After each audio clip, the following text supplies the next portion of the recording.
सम्राट अशोक, जो एक जमाने में मौर्य वंश के एक बहुत ही खतरनाक और महत्वाकांक्षी राजा थे, अपनी लगातार मिलिट्री कैंपेन के लिए जाने जाते थे। उनकी सबसे कुख्यात जीत कलिंग युद्ध से बहुत ज्यादा दुख और जानें गईं। इस तबाही को देखकर अशोक को बहुत पछतावा हुआ। एक नया रास्ता ढूंढते हुए उन्होंने बौद्ध धर्म को अपनाया, जो अहिंसा और दया के अपने संदेश से उन्हें अपनी ओर खींचता था। अशोक ने बौद्ध धर्म को अपनाया और एक विजेता से शांति के चैंपियन बन गए। उन्होंने बौद्ध सिद्धांतों को अपने शासन का केंद्र बनाया, मिलिट्री जीत को धम्म विजय धर्म के जरिए जीत से बदल दिया।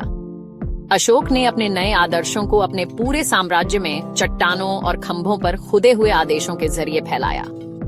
उनके पर्सनल बैडलाव ने एक सांस्कृतिक क्रांति शुरू की, जिससे साम्राज्य का ध्यान युद्ध से शांति की ओर चला गया। अशोक की विरासत सिर्फ पॉलिटिकल पावर की नहीं, बल्कि मॉरल लीडरशिप की बन गई। बौद्ध धर्म को अपनाने से भारतीय इतिहास में एक बड़ा बदलाव आया। सम्राट का हिंसा से शांति की ओर का सफर कई पीढ़ियों को इंस्पायर करता रहा। अशोक की कहानी बदलाव और दया की ताकत का एक सबूत है। अशोक की बौद्ध धर्म के प्रति भक्ति ने उन्हें एक बहुत बड़े कंस्ट्रक्शन कैंपेन को शुरू करने के लिए प्रेरित किया। उन्होंने हजारों स्तूपों और विहारों, पूजा, पढ़ाई और कम्युनिटी के केंद्रों का काम शुरू करवाया। कहानियों में कहा गया है कि उन्होंने 84,000 स्मारक बनवाए, एक ऐसी संख्या जो विशालता और भक्ति को दिखाती है। इन स्ट्रक्चर्स में बुद्ध के अवशेष रखे गए थे, जिससे पूरे देश में धर्म दिखाई देने लगा। यह संख्या शायद सिंबॉलिक है, जो अशोक के मिशन के बहुत बड़े पैमाने को दिखाती है। हर स्तूप और विहार शांति और बौद्ध मूल्यों का एक प्रतीक बन गया। अशोक का विजन एक धर्म का नेटवर्क बनाना था, जो अपने साम्राज्य को साझा आदर्शों के जरिए जोड़ता था।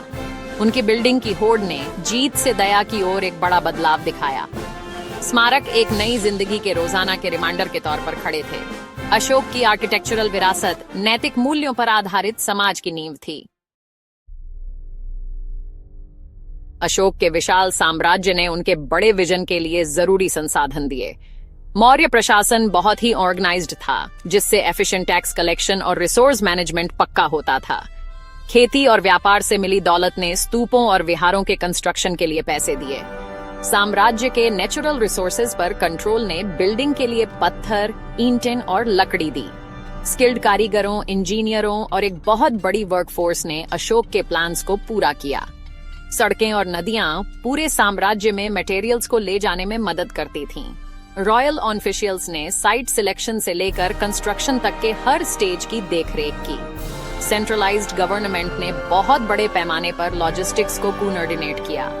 अशोक की पॉलिटिकल पावर ने उनके स्पिरिचुअल विजन को असलियत में बदल दिया। मौर्य इंफ्रास्ट्रक्चर के बिना ऐसा बड़ा प्रोजेक्ट नामुमकिन होता। साम्राज्य की ताकत अशोक के बौद्ध मिशन की रीढ़ थी। एक स्तूप बनाना एक पवित्र या आसानी से पहुंचने वाली जगह चुनने से शुरू होता था। इसका कोर एक ठोस गुंबद या अंडा था, जिसमें पवित्र अवशेष रखे होते थे। ईंटें और मिट्टी स्ट्रक्चर बनाती थीं, जिसे अक्सर प्लास्टर या पत्थर के कवर से फिनिश किया जाता था। कंस्ट्रक्शन एक टेक्निकल और स्पिरिचुअल प्रोसेस दोनों था, जिसमें हर स्टेज पर रिचुअल शामिल थे। सांची का ग्रेट स्तूपा अशोक की आर्किटेक्चरल विरासत का एक टिकाऊ उदाहरण है।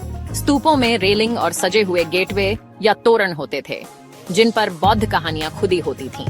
ये नक्काशी जनता के लिए विजुअल टीचिंग का काम करती थीं।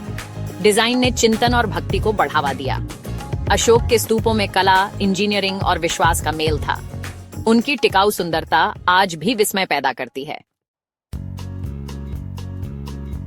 अशोक के स्मारकों ने बौद्ध धर्म को एक बड़ा वर्ल्ड रिलीजन बना दिया।